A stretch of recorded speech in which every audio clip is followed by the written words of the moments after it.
What is going on, everybody, and welcome back to some more Final Fantasy 16 here. So this is now part 51 here. We defeated Bahamut in the last episode, which was Prince Dion, and yeah, we finally been reunited after, I think, 18 years, with Joshua here, and yeah, we're about to go back to the hideout, so the hardware. So yeah, let's go.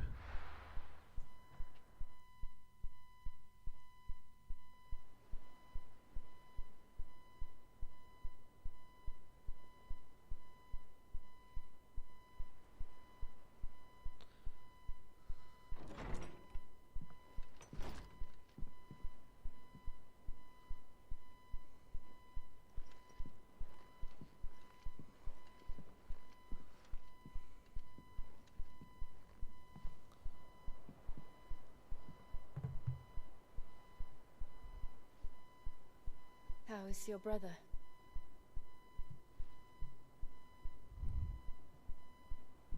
Asleep since I returned from the Dominion. Taya says he should be back on his feet soon enough. For a while, at least. She discovered something on his chest. A swelling, circled in stone. The curse.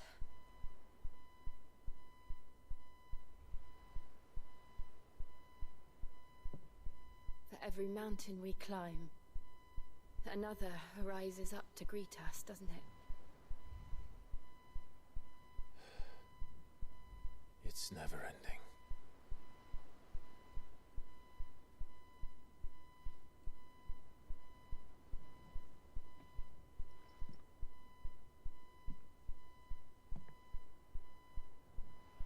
Even the sky seems to have grown tired of it all.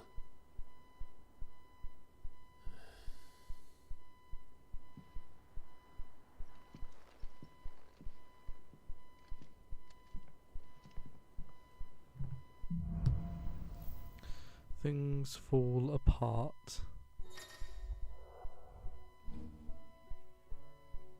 Oh yes, I've got Bahamut's power. I did take it.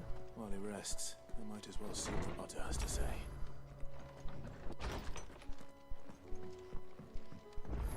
Did you see the pair that got hauled into time? So now we have Bahamut's power. We did take his powers. I thought we did. I go stronger every day. That actually reminds me then of how much abilities. I've got another one now. Looks like there's still two more to get as well. Two more set of powers. I reckon one of them is King Odin, and maybe the other dude is the blondie guy. Oh,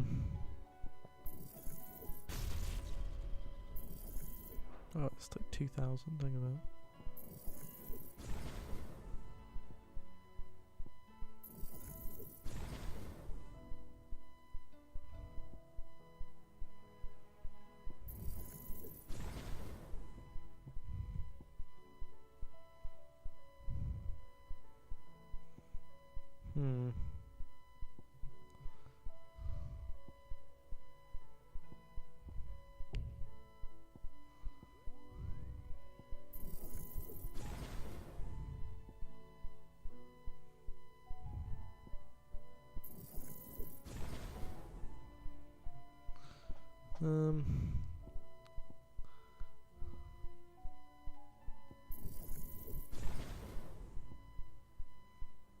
Is there any other ones that have 525, 575? Go with this one. Okay. Did you see that? Tell me you saw that. What are you making them skies then? Otto, how fares the realm? The realm? Oh, she's just fine. As long as you look past the fact storms out mother crystals and her skies are a roiling cesspit. And Gav? He's with your uncle in the Free Cities, helping the project. Sent an owl their way the moment the winds turned foul. Still waiting on a reply, though. Any good news? Well, that depends on your definition of good. All right, fine. What do you suggest we do? Oh no, I'm just a messenger. I leave the scheming to those more suited to the task. Could be that Lady Vivian and Old Holmes have their own thoughts on the current state of things.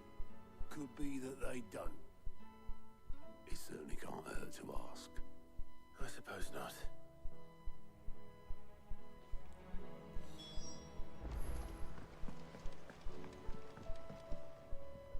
How is it that every one of your little excursions presages some inexplicable catastrophe? Not that you are to blame for the Dominion's fate. No one could have predicted the actions of the Crown Prince. I'm sorry I couldn't save your home. My countrymen are stronger than you think. A few toppled clock towers won't break their spirits. They'll be back on their feet in no time. I hope so. Look at us. Bluer than a pair of bog crabs. Tempting though it may be, sulking will not help us find a solution to this mess. You believe there's one to be found? I don't know. But I am certain we're more likely to find it if we first examine the facts.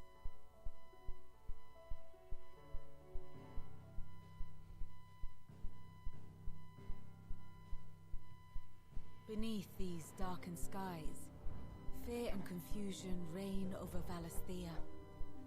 Oh, the lands around the fallen mother crystals had already begun to wilt for want of ether. But not like this. Crystals that filled wells and fueled furnaces, now nothing but pretty shards of rock.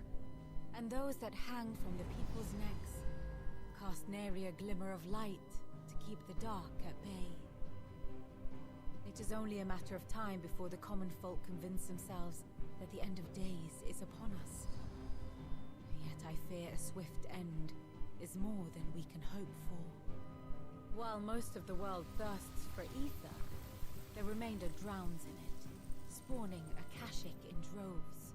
And amidst the hordes of mindless beasts, with magics as like to fail as function, even the strongest nation would falter. Rosaria and the Iron Kingdom teeter on the brink of collapse, while the tragedy in Twinside has all but paralyzed the Holy Empire. Dalmechia fares little better. Rumor has it the ministers fled the capital after the fall of Drake's Fang, leaving their beloved republic to crumble. Waloed, meanwhile, moves in earnest. The Einherjar has been sighted off Storm. The world, in short, is in chaos. It would seem our civilization was nothing but a castle of sand, to be washed away at the whim of the waves.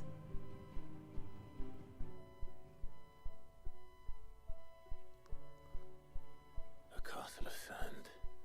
Not my best flourish, but it seemed fitting. The reports I've received are considerably more blunt in their appraisal. Without the protection of their nations, it will fall to the people to defend themselves against those who would take what is theirs. Which is only ever going to end one way. Defending a farmhouse against a band of chocobo thieves is one thing, but pitchforks and palisades will do little to stall an army's advance. Should the King of Waloed deign to invade, there would be none to stop him.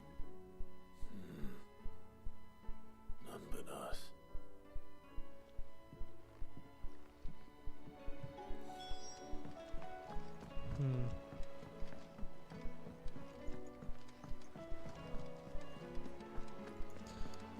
Yeah, I mean, there's only one Mother Crystal left. And in terms of dominance, obviously besides me and Joshua, you have King Odin, who is like he was the big dude on the horse, the massive horse. That's his dominant, and I don't know if that loyal follower, the blonde dude with the accent, is a dominant himself or not. Let me guess. You're here about the skies. Is there anything you don't know, Lawsman? It doesn't take a court astrologer to augur the obvious. As for what has disturbed the heavens, that, I believe, is a question the Fallen might be better placed to answer than I. And on the 6th day did the gods tear the sun from the firmament, visiting darkness upon their prideful sons and daughters. But I dare say you remember your childhood lessons on the sins of Zemeckis only too well. You think they're connected? That Ultima was one of the gods responsible? Well, he has certainly exhibited powers that we mortals would associate with the divine. There is nothing divine about him. But he wouldn't be the first god of whom that could be said, now would he? Yet for all the fairy tales that tell of the sins, there is almost nothing in the way of actual historical accounts. Had I the Journal of Moss the Chronicler, I may have been able to tell you more, but alas, I fear all remaining copies have been lost to time. You will forgive me, I hope? Certainly not. Because there is nothing to forgive. Even without this journal, you've provided us ample wisdom. And we will always be grateful for it. Perhaps Otto will be more inclined to share his thoughts when he hears what the others had to say.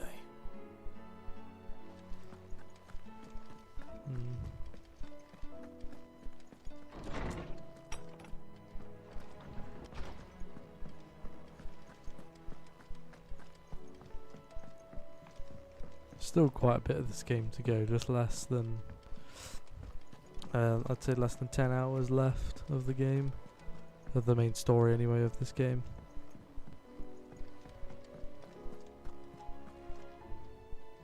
Yeah, that's been good. Very good. Only one. That would be a first. It would. Actually, there are 3. We had as many owls arrive while you were at the shelves. Martha's got a cashier at her gates, and talk of monsters roaming the hills outside of Northreach has put the wind up Isabel and her lot. And don't forget Dalimil. Lubor says the village was raided by bandits. When it rains... It fucking pours. The curse breakers are spread thin, taking stock of the damage in the Dominion.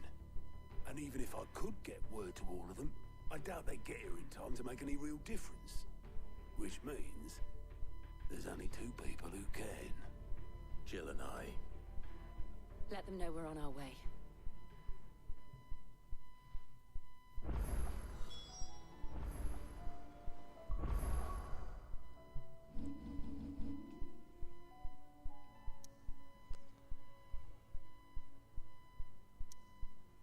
Yeah, we got 3 different places to go to. We'll go to Dalimil Inn first. Then we'll go to Martha's, and then we'll go to the other one, to Isabel.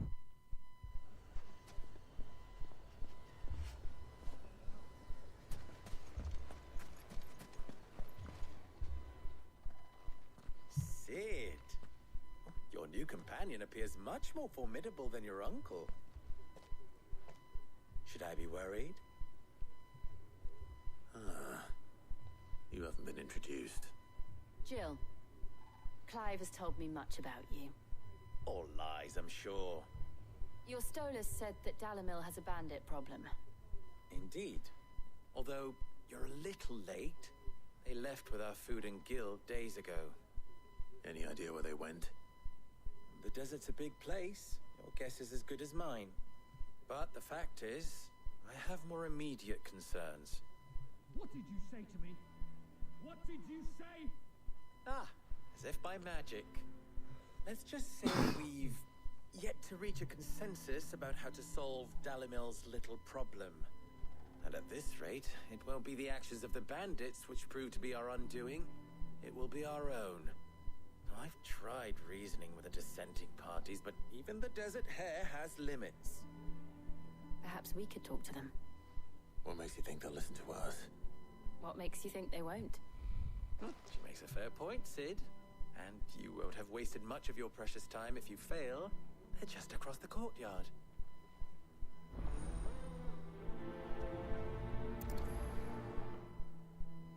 Suppose we just follow the shouting.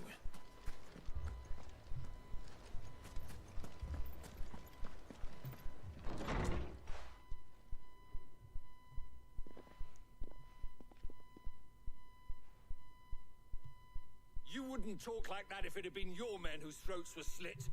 Blood for blood, it's the only way. We hire mercenaries and have them mount the bandits' heads on our walls as a lesson to the rest. And what happens when those mercenaries are slaughtered like your men? Are you going to hire more? We're better off using that coin to buy food and supplies. If we hire mercenaries, the only thing we're buying is the bandits' ire. And you cannot fill empty bellies with that. Do you hear me? But what happens when they come back? Maybe it'll be your throat that's slit. That's enough. Both of you. Any more of this and I'll throw you out myself. Come back when you're ready to talk like adults.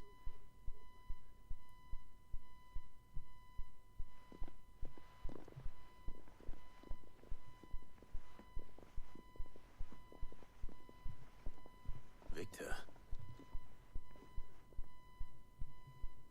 What's he doing here? Sid.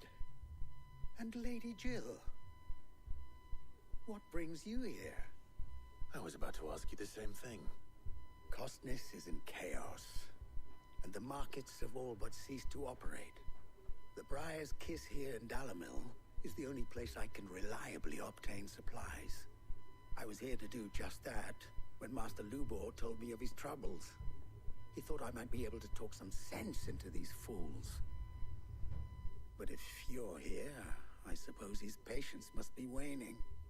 Who are those people? Those were the thorns in Lubor's side.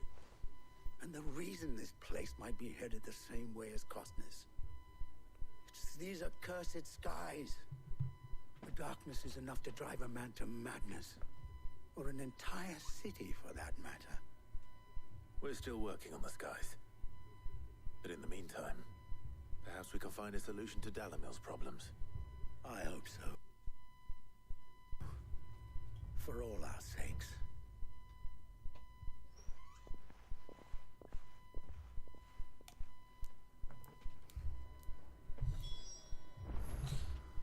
Okay.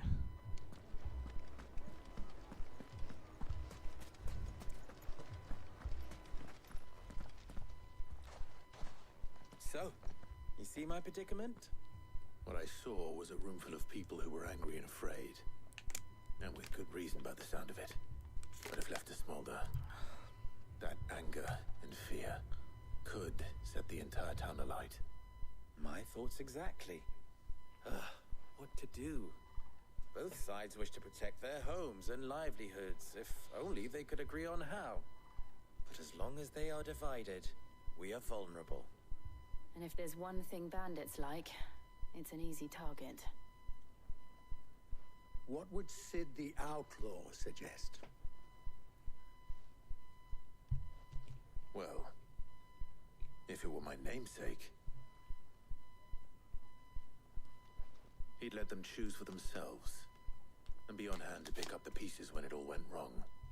That sounds like a recipe for disaster. A recipe for disaster is precisely what it is.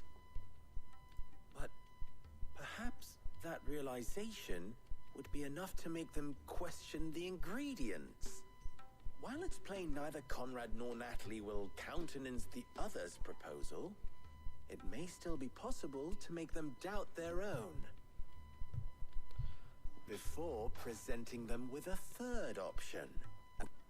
To pool our resources and save the city ourselves. Why fight each other when all that fear and anger can be directed at the bandits? It appears we have a plan of action. Victor, pay Conrad a visit. See if you can't convince him of his folly. I'll speak with Natalie. As you wish. Your faces are not well known in this town. That may prove useful. Don't worry, Victor and I will do most of the talking. You need only play along. Play along? What he means to say is yes.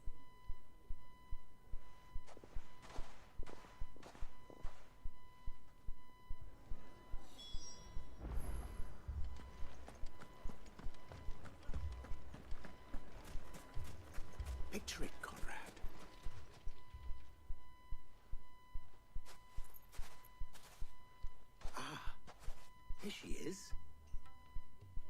Lady of the Spear herself. Conrad, may I introduce you to Jane, commander of the Red Wings, the oldest mercenary guild in the Free Cities. A pleasure, my lady. The pleasure is all mine. As I told you, I summoned the commander here from Canver to inquire about a contract. Victor says you told him no. That there aren't any men left to hire. Is that true?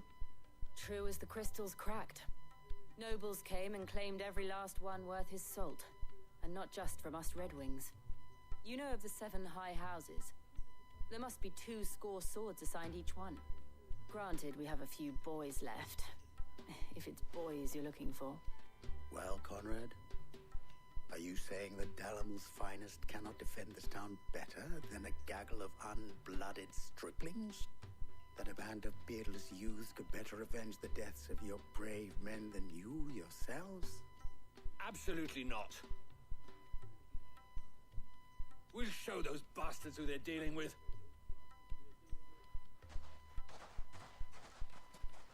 I can't believe that actually worked. Conrad's not what you call the brightest candle in the crypt. And you do the talking and not Sid. Well played, my lady.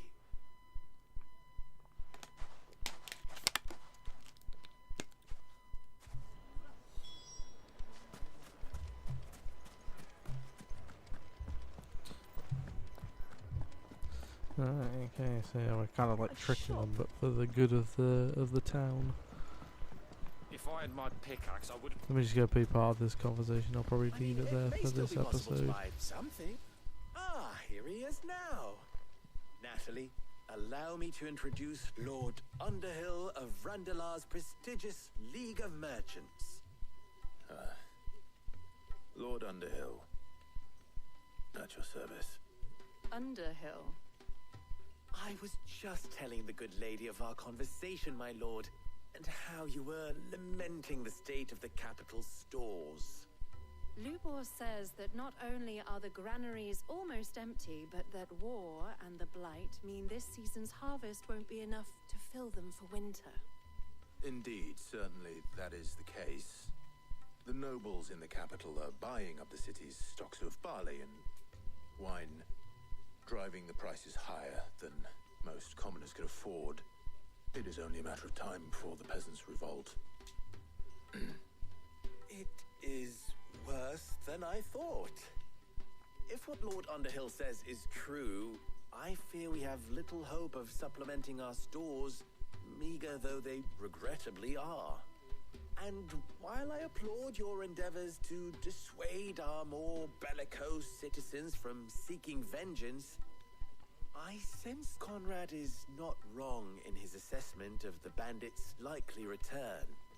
Which means that now, more than ever, we will need to secure what little we still have. Food, weapons, herbs, everything. If our humble town is to endure not only this hardship, but those that are certain to follow, we must stand united. All right. If it will help to protect my home, I'll do it. But you needn't have gone through this charade.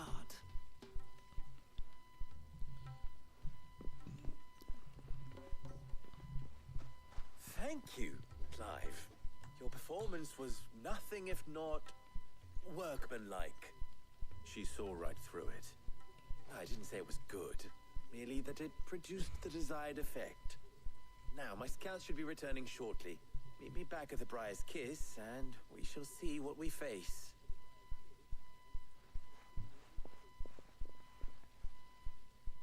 I'm not convinced our roles in this ruse were entirely necessary. I don't know. Conrad seemed quite taken with you.